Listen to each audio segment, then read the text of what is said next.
Bonjour à tous et bienvenue sur ma chaîne La Bibliothèque d'Emilia. Aujourd'hui on se retrouve pour faire une petite vidéo que j'ai vue il me semble il y a quelques temps, des mois, des années. Enfin c'est pas un concept qui est révolutionnaire, je l'ai déjà vu je sais plus où, mais j'avais très envie de faire ça aujourd'hui et j'ai décidé de vous faire une vidéo sur les 5 œuvres que j'aimerais beaucoup voir adaptées au cinéma ou à la télévision. Voilà, parce que c'est des œuvres que j'aime beaucoup et qui pour moi sont assez graphiques et pourraient très bien rendre à la télé. Toutes les œuvres pour moi ne rendent pas forcément bien en adaptation, on en reparlera un peu plus tard. La première saga dont je vais vous parler, c'est une saga que j'aime beaucoup, dont je n'ai pas tari d'éloges. Je vous en parle très souvent, il me reste un tome sur cette saga composée de 4 tomes plus un tome compagnon. Alors certains diront que c'est 2 duologies et un recueil de nouvelles. Voilà, moi je vois ça comme une saga entière puisqu'on suit quand même à peu près les mêmes personnages. L'une est la suite de l'autre en termes de temporalité. Il s'agit évidemment d'une de mes sagas chouchou, C'est Plaisirs Violents de Chloé Gong. Alors moi j'ai la version française, mais en fait c'est la seule que j'ai en français parce que je trouvais déjà ce page magnifique et toutes les autres sont en anglais, c'est des versions Fairyloot que j'ai dans ma bibliothèque. Comme je vous disais, il me reste le dernier tome à lire qui s'appelle Full Heart Huntsman, c'est écrit par Chloé Gong et donc en français c'est traduit chez Sabran. Et de mémoire, vous avez les 2 premiers tomes qui sont sortis. Là j'ai vu qu'ils allaient sortir la nouvelle saga de Chloé Gong qui elle vraiment est à part, qui s'appelle Immortal Longings.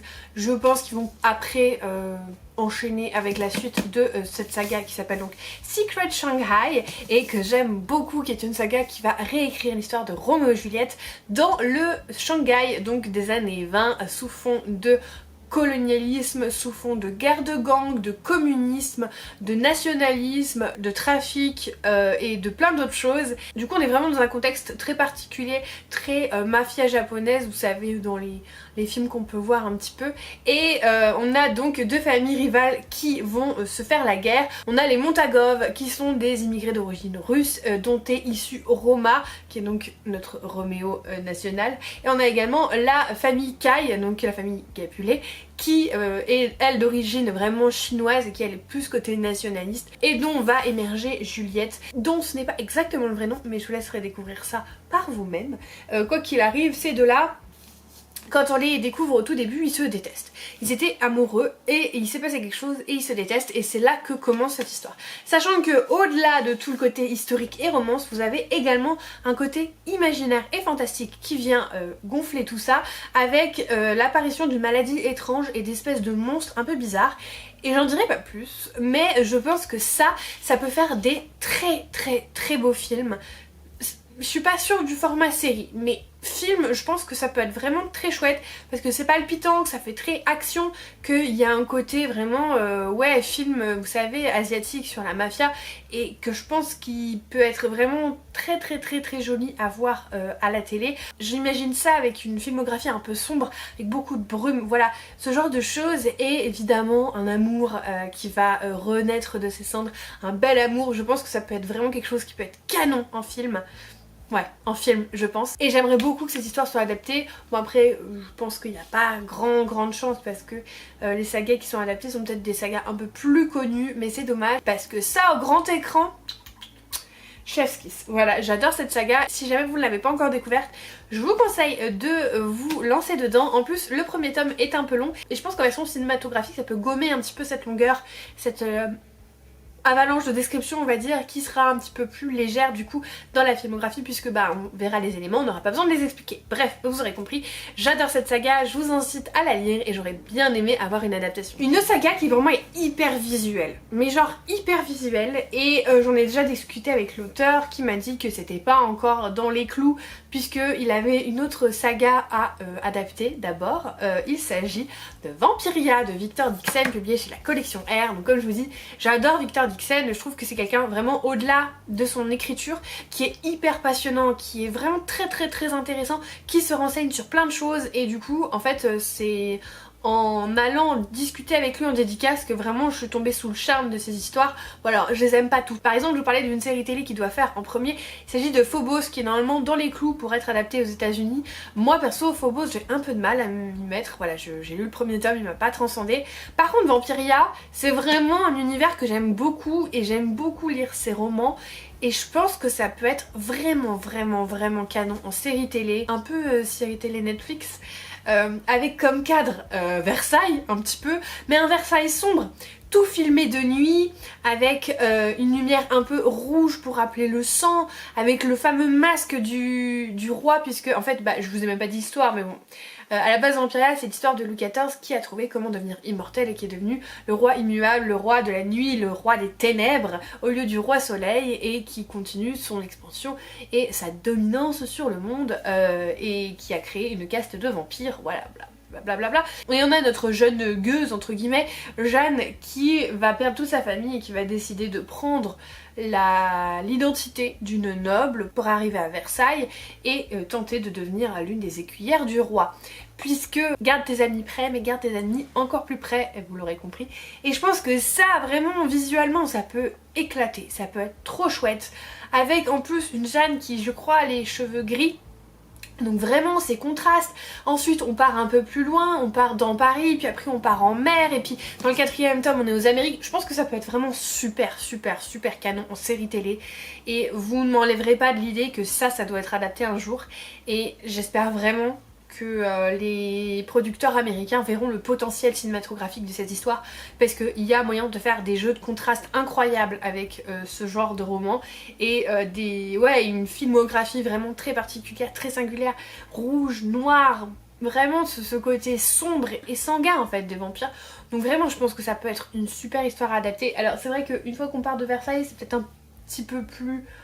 Et encore, je veux dire, les chasses aux sorcières, c'est un univers qui a déjà été adapté dans plein de choses, pas forcément fantastique, donc ça se refait. Je pense qu'il y a vraiment matière à faire quelque chose avec cette saga à la télé, et je le vois clairement en série télé, pas en film.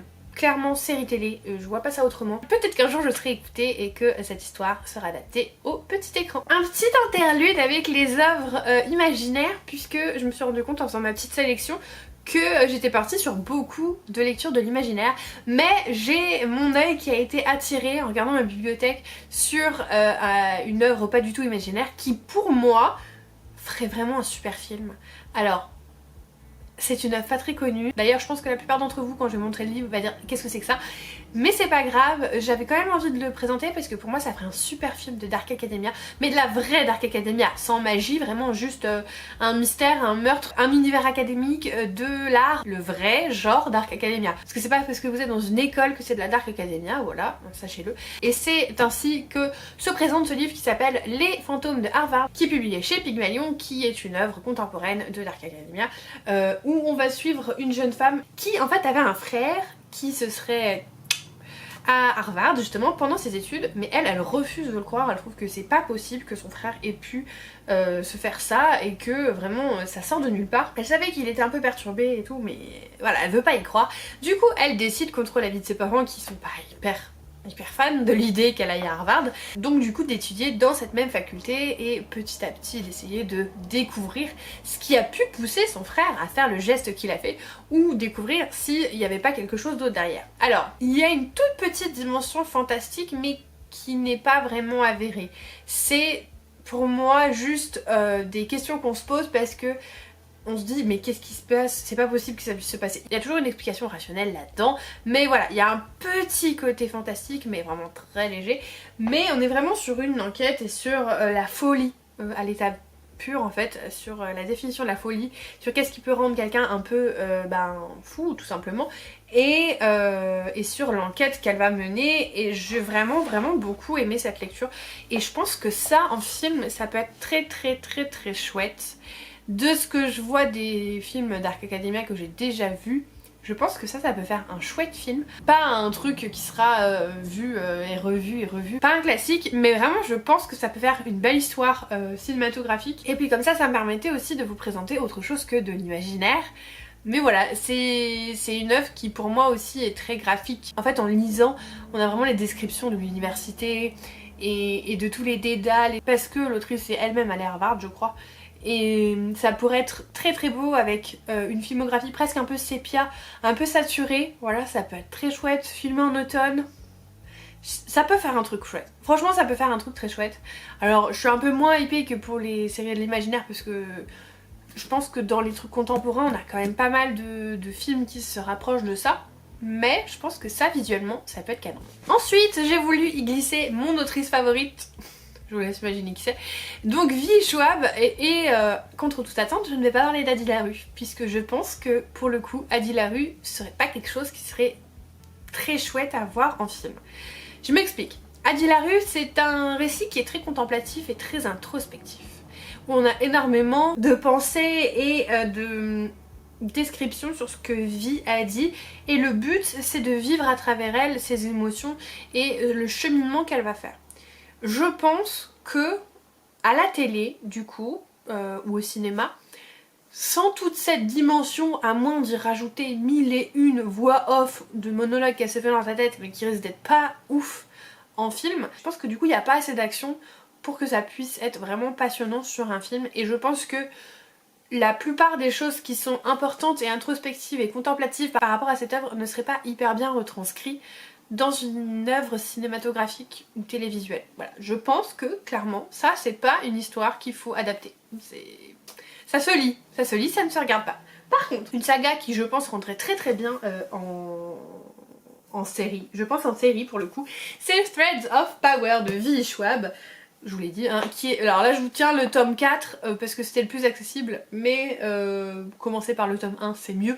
Bref, pourquoi je pense que cette œuvre pourrait être très bien, puisque c'est une œuvre qui va parler de 4 mondes parallèles, un monde gris sans magie, un monde noir qui a été détruit à cause de la magie, un monde rouge où la magie vit en harmonie avec les personnes, et un monde blanc où la magie est très dangereuse et seuls les plus dangereux d'entre eux peuvent l'utiliser et sont du coup des espèces de tyrans, voilà.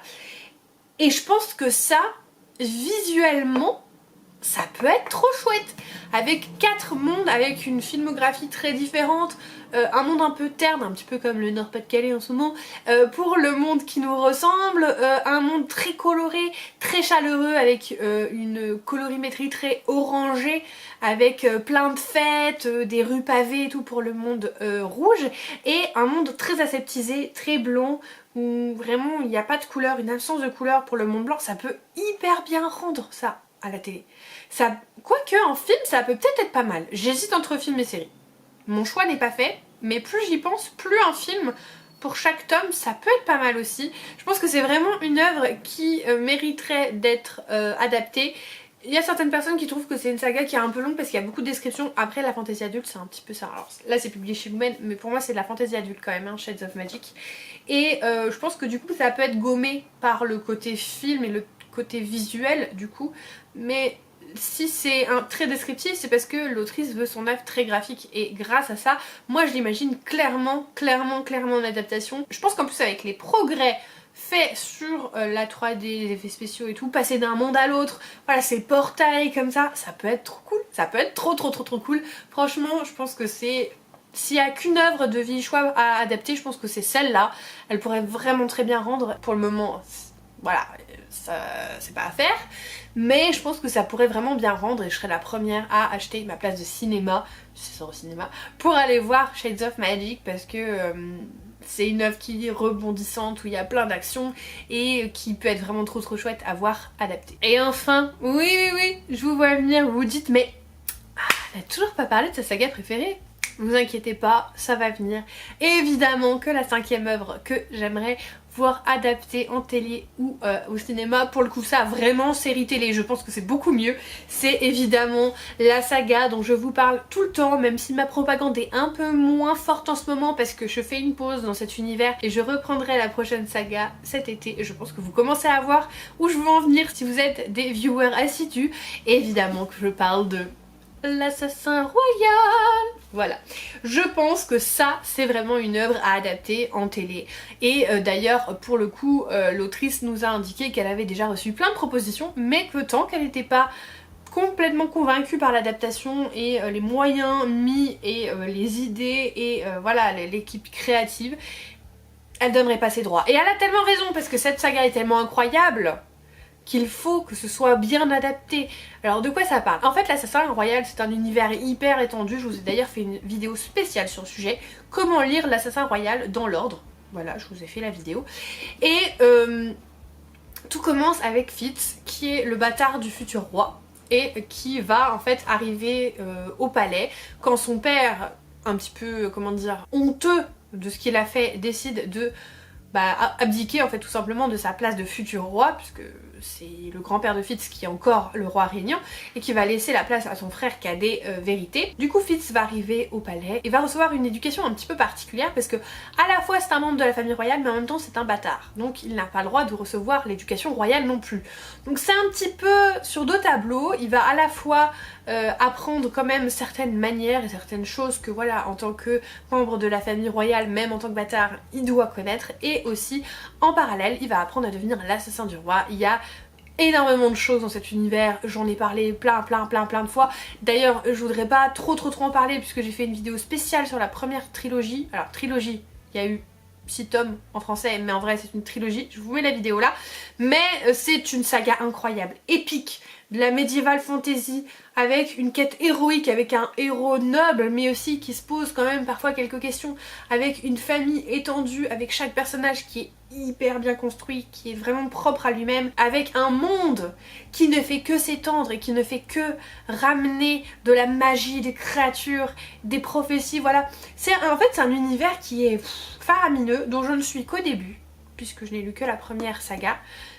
Et j'ai hâte de continuer et je pense que c'est un univers qui va me suivre toute ma vie, que je pense que je relirai cet univers à terme, je pense que je la ferai découvrir à mes enfants et j'espère bien vraiment qu'un jour je puisse voir une adaptation de cet univers. Le fait que ce soit un univers très étendu fait qu'au final les personnages auront le temps de vieillir entre les saisons et je pense que ça peut être vraiment quelque chose très chouette à faire sans vieillir les acteurs. Parce que ça se fera naturellement, puisqu'entre chaque saga de l'assassin royal, il y a d'autres sagas à lire et du coup ça peut permettre une véritable évolution en même temps que le personnage. Et je pense que ça à la télé, mais ce serait génial, ce serait... Voilà, c'est clairement s'il ne devait en rester qu'un, ce serait ça. Alors je sais que je vous fais une propagande, mais rassurez-vous, elle n'est pas terminée. Je continuerai à faire une propagande de cette saga, car pour moi c'est ce que j'ai lu de mieux en fait en fantasy. Vraiment j'ai lu beaucoup de choses déjà. Alors peut-être en fantasy adulte j'ai encore quelques lacunes à combler, mais vraiment cette saga c'est quelque chose. Et d'ailleurs si jamais vous voulez l'essayer en audio, le narrateur audio est excellent, je vous le conseille, vraiment en audio c'est parfait. Mais j'espère vraiment qu'on aura un jour une adaptation de cette œuvre faramineuse et en même temps fantastique. Ne désespérons pas, rappelons quand même que Le Seigneur des Anneaux a été adapté bien des années après sa sortie. Bon après ça c'est sorti déjà il y a un petit moment. Mais quand c'est sorti les progrès technologiques n'étaient pas assez bons pour faire une fidèle adaptation de ça. Mais j'ai bon espoir que peut-être dans un peu moins d'une dizaine d'années on pourra découvrir l'Assassin Royal. Et surtout que je pourrai le faire découvrir à mon amoureux qui lui ne lit pas, pour qu'on puisse partager une nouvelle œuvre qu'on adore tous les deux. Voilà, j'espère que cette vidéo vous aura plu. J'ai l'impression d'avoir pas mal blablaté, j'étais en forme aujourd'hui, voilà. N'hésitez pas à me dire quelle serait l'adaptation que vous souhaiteriez voir un jour arriver à la télé ou au grand écran. Pour Johanna, pas de surprise, mais pour les autres, surprenez-moi. Et si jamais vous êtes toujours là, n'hésitez pas à mettre un petit emoji film, voilà, soit le clap comme ça, soit la caméra, enfin voilà, un truc en rapport avec le cinéma. Et puis ben évidemment un grand merci de tout votre soutien. Si jamais vous n'êtes pas encore abonné, n'hésitez pas à le faire, mettre un petit commentaire et un pouce en l'air. Et comme d'habitude, en attendant la prochaine vidéo, je vous souhaite de merveilleuses lectures et de merveilleux visionnages, puisque c'est le thème. Et je vous fais des bisous!